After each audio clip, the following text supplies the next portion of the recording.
అదే RTV app వార్తల్ని క్షణాల్లో చదివే అవకాశం ఉంటుంది. ఒక న్యూస్ పేపర్, ఒక టెలివిజన్ ఛానల్ మీ చేతుల్లో ఎప్పుడూ ఉంటాయి.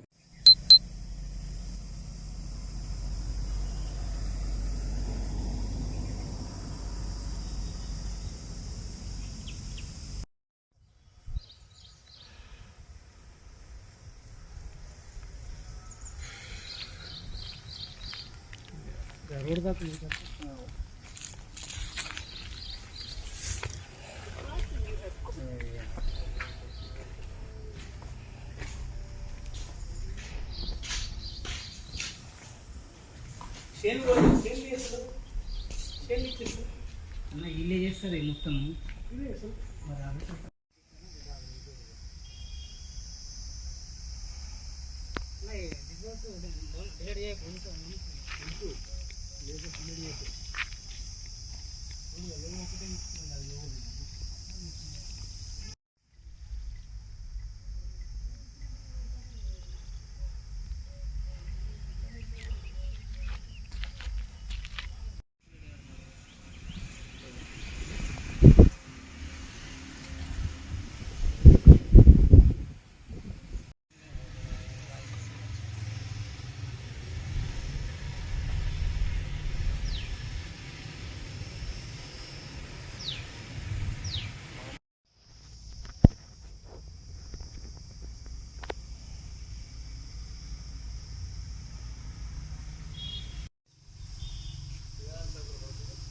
వ్యవసాయ పరిశోధన కేంద్రం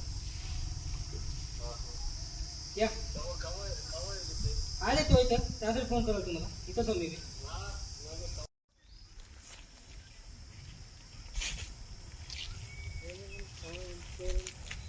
ಯಾರನ್ನ ವಾರ್ತನ ಆಗಿಂದ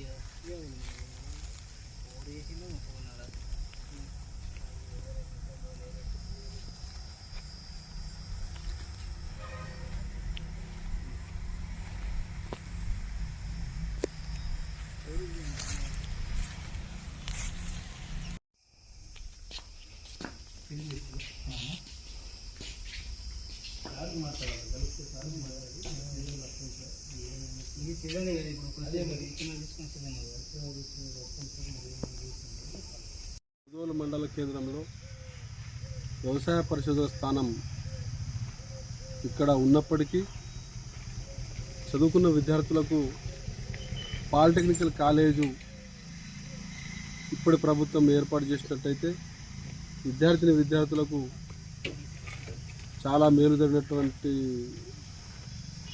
జరుగుతుంది. నిర్మల్ జిల్లాలోనే అధిక వ్యవసాయ క్షేత్రం ఉండి అధిక వ్యవసాయాలు అనేక పప్పు దినుసులు పండించే జిల్లా మా నిర్మల్ జిల్లా. ప్రత్యేకంగా ఇప్పుడు పత్తి పంట ప్రధాన పంట, తర్వాత సోయా, మినుము, తొగరి మా దగ్గర పండించని పంట అనేది లేదు. అందుకొరకే ఇక్కడ ఉన్న విద్యార్థులు ఎక్కువ శాతం వ్యవసాయం వైపే మొగ్గు చూపుతారు. కాబట్టి పాలిటెక్నికల్ వ్యవసాయ కళాశాల ఏర్పాటు చేసి అందరికీ లాభం చేకూర్చాలని నేను కోరుతున్నాను. నమస్తే. మన ముదోల్ తాలూకా కేంద్రం ఉన్నటువంటి ఇక్కడ ఆల్మోస్ట్ 54 ఎకర్స్ ల్యాండ్ ఉంది. సో ఈ ల్యాండ్ అనేది మొత్తానికి మన వ్యవసాయ పరిశోధన గురించే ఉంది. సో మన ఉమ్మడి ఆదిలాబాద్ జిల్లాను తీసుకున్నా, మన ఏరియాని తీసుకున్నా కూడా ఎక్కడ కూడా ఇంత పెద్ద ల్యాండ్ అనేది దొరకలేదు. అయితే గవర్నమెంట్ ఇంతకుముందు ప్రభుత్వం ఏంటంటే జగత్యాల కానీ అటుగురులో కానీ పెట్టేది. కానీ అంతకుముందు పూర్వం అంటే స్వాతంత్రానికి పూర్వమే ఈ ముదోల్ రీసెర్చ్ సెంటర్ అనేది ఉన్నది. ఇక్కడ పనిచేసినటువంటి వాళ్ళకి ఒక ఆయనకి పద్మశ్రీ కూడా వచ్చింది అవార్డు ఇక్కడ చేసిన సేవలకు గాను. సో ఆ తర్వాత అనేది బాగా కనుమరుగా అయిపోయింది.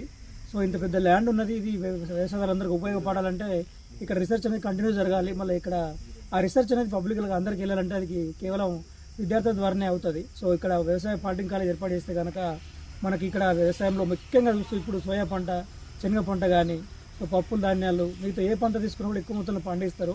సో వాళ్ళందరికీ మన భారతదేశం తీసుకుంటే 60 నుంచి 70% వ్యవసాయం మీద ఆధారపడుతున్నారు. కాబట్టి భారతదేశం సమూలంగా అభివృద్ధి చెందాలి అని అంటే కనుక అది వ్యవసాయంలోనే మార్పులు రావాలి. సో వ్యవసాయ పరిశోధన క్షేత్రం ఇక్కడ ఏర్పడిస్తే కనుక ఎక్కువ మంది వ్యవసాయ శాస్త్రవేత్తలు అవుతారు. అది తద్వారా మన దేశానికి కానీ మన రైతాంగానికి కానీ మంచి విత్తనాలు, మంచి దిగుబడి పరిశోధన చేసి మన భారతదేశాన్ని ముందుకు తీసుకెళ్తారు. సో వ్యవసాయ విప్లవమే మన భారతదేశం ఇప్పుడు తక్షణం కావాల్సింది. అందరూ కూడా పట్టణం వైపు పరిగెడుతున్నారు, పల్లెలన్నీ ఖాళీగా ఉంటున్నాయి. సో మళ్ళీ పల్లెలకు కళ రావాలంటే కంపల్సరీ వ్యవసాయం రైతు కళ్ళలో ఆనందం రావాలి. సో కాబట్టి కొత్త ప్రభుత్వము ఈ దిశగా చర్యలు తీసుకోవాలని, దీనికి మరొక 50 ఎకరాలు కేటాయిస్తే కనుక ఒక మంచి సెంటర్ అవుతుంది. ఇక్కడ చాలా అసైన్ ల్యాండ్ ఉంది. సో దాంట్లో 50 ఎకరాలు తీసుకొని దీనికి ఇస్తే మంచిగా అవుతుందని నేను కోరుతా ఉన్నా. ప్రభుత్వం ఈ దిశగా చేస్తే కనుక కంపల్సరీ వ్యవసాయానికి కృషి చేసినట్టు అవుతుంది. Thank you. ఇక్కడ ముదోల్ నియోజకవర్గ కేంద్రంలో గత కొన్ని దశాబ్దాలుగా విద్యార్థులకి polytechnic college, agriculture polytechnic college లేకపోవడం వల్ల విద్యార్థులు కానీ ఇక్కడ రైతాంగం కానీ చాలా నష్టపోతున్నారు. మనం గమనించినట్లయితే వ్యవసాయ క్షేత్రంలో అందరూ మెరుగ్గా కావాలంటే polytechnic college, agriculture polytechnic college ద్వారా శాస్త్రవేత్తలు ఎక్కువ తయారవుతారు. కాబట్టి పాలిటెక్నిక్ కాలేజ్ ఉండడం వల్ల విద్యార్థులు పాలిటెక్నిక్ కాలేజీలో చదువుకోవడానికి ఆస్కారం ఉంటుంది. గత ప్రభుత్వాలకి పలుమార్లు విద్యా సంఘాలు కానీ నియోజకవర్గం నుంచి చాలాసార్లు ప్రజలు కూడా మెమోరాండాలు ఇవ్వడం జరిగింది. కానీ ప్రభుత్వం నిర్లక్ష్యం వల్ల మా కళ నెరవేరలేదు. ఈ ప్రభుత్వం ప్రస్తుతం ఈ ప్రధానమైన సమస్య పైన దృష్టి పెట్టి ముదోల్ నియోజకవర్గ కేంద్రంలో అగ్రికల్చర్ పాలిటెక్నిక్ కాలేజ్ ఏర్పాటు చేయాలనేసి కోరుతున్నాం. మరిన్ని వీడియోస్ కోసం ఛానల్ ని సబ్స్క్రైబ్ చేయండి. లేటెస్ట్ అప్డేట్స్ కోసం వాట్సాప్ ఛానల్ ని ఫాలో చేయండి. అండ్ లింక్ డిస్క్రిప్షన్ లో ఉంది.